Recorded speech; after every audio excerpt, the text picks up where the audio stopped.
पनि रवि लामिछानेले झुक्क्याउलान्, फेरि पनि सहकारीको ठगी गर्लान् कि गरिब जनताको पैसा नठगेको भए रवि लामिछाने अहिले जेल पर्दैन थिए।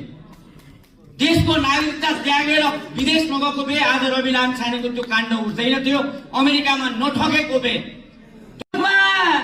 कुलमान घिसिङ दाजुलाई लिएर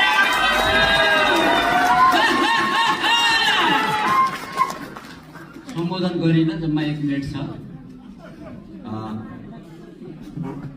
मलाई अत्यन्त खुसी लाग्यो यो चितवनको माहौल देखेर।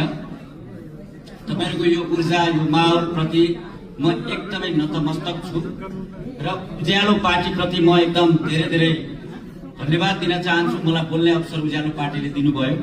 म काठमाडौँ क्षेत्र नम्बर 2 को नागरिक हो।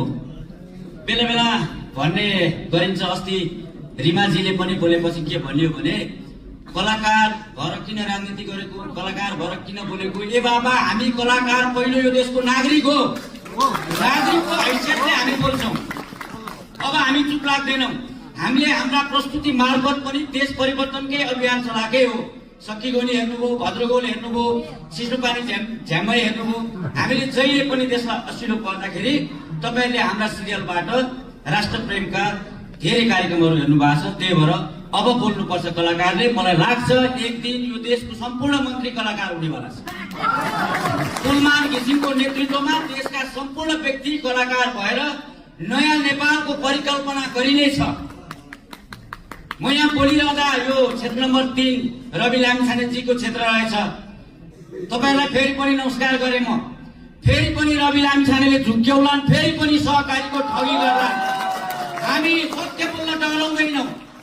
हामी कदापि सत्य बोल्न डराउँदैनौं। यो यथार्थ हो कि गरिब जनताको पैसा नठगेको भए रवि लामिछाने अहिले जेल पर्दैन थिए। देशको नागरिकता त्यागेर विदेश नगएको भए आज रवि लामिछानेको त्यो काण्ड उठ्दैन थियो। अमेरिकामा नठगेको भए त्यो मुद्दाहरू आजसम्म पनि उहाँलाई विभिन्न सिटीमा मुद्दाहरू छ लोन सेसनको, त्यो मुद्दाहरू चाहिँ उहाँलाई चल्दैन थिए। नयाँ शक्ति, नयाँ वैकल्पिक शक्तिको रूपमा उज्यालो पार्टी बाहेक निष्कलङ्क पार्टी म देख्दिनँ। त्यही भएर मेरो समर्थन छ उज्यालो पार्टी। तपाईहरु नझुकिनुहोस्। सडकमा बसेर भिड जम्मा गरेर केही हुनेवाला छैन।